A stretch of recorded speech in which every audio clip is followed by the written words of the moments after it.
the only way that my grandma could get custody of us was if we became wards of the court. And so we were actually, my grandma technically fostered us. She was our foster mom, even though she was our grandma. That was the only way that she could do anything for us and get us help. And the judge on our case basically told my grandma that my oldest sister was not allowed to live with us anymore because of the things that she was getting into. The judge didn't want my middle sister and I getting involved with what was going on, because we could have been taken away from my grandma if it would have gone on. So yeah, that was kind of sad, because then she just went off and did her own thing, and we rarely ever saw her.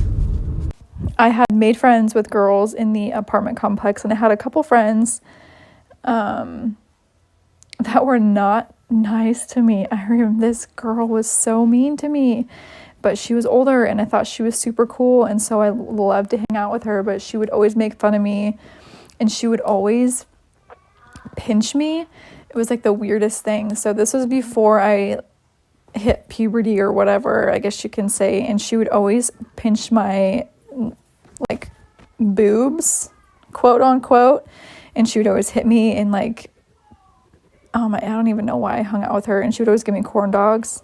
For whatever reason, I always hung out with her, and then eventually I think she either moved away or I had enough of her, and then eventually more different people moved into the apartment complex, and I just made new friends. And then obviously as time went on and I got older and older, and all of my friends were going through puberty and growing boobs and doing all of that stuff, I did not. I was a very late bloomer, very, very late bloomer, and that was a huge source of insecurity for me. But now that I see and I'm looking back, it was really just protection, because if I was not a late bloomer, I know that I would have gotten myself into more trouble had I went through puberty earlier than when I did. We'll just say that. If you get what I mean, you get what I mean.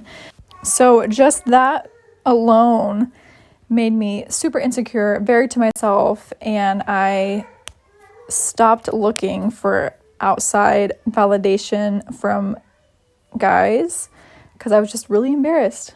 I was just really, really embarrassed and really insecure, and so I was really to myself. And that at that point, I started to become obsessed with doing my hair and my makeup, and I would do weird things. Like, I remember one time in the shower, I just like completely felt like gross about myself.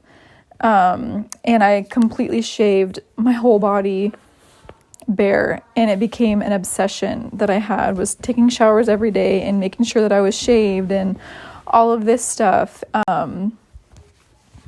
It was just like the weirdest thing. I had a weird obsession with being in the bathroom and looking at myself in the mirror and picking myself apart and all of that. And I now know that it was just a trauma response from not dealing with the sexual abuse that I went through and just not feeling good enough, I guess you can say. And so there's just so much to stem around that.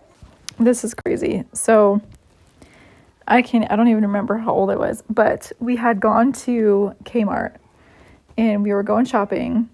And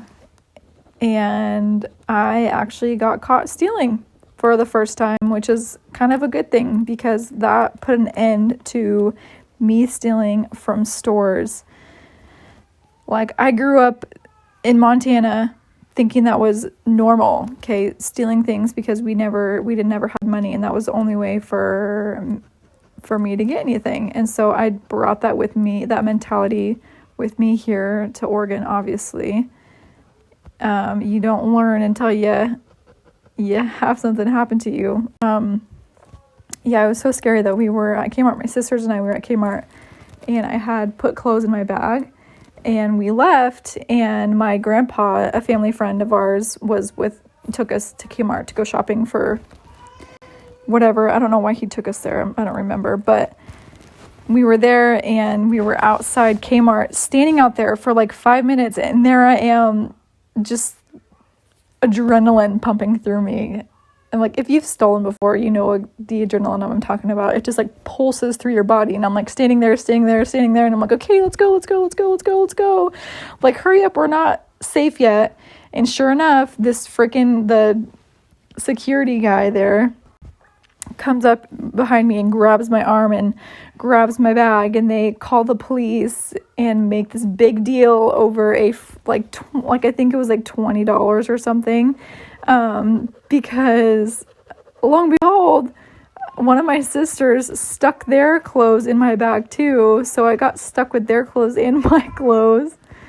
But it wasn't even that much back then. And I remember, like, the cop, there was the good cop and the bad cop. There was the bad cop that was being a total a-hole to me, ripping me a new one, which I get it. I was stealing and I shouldn't have been doing that, you know? And then there was the other cop that was more remorseful and more like, why is a kid your age stealing? More looking at it from that point of view rather than the other cop's point of view. But nothing ever came of it, but it definitely scared the crap out of me, and that stopped my stealing shenanigans from then.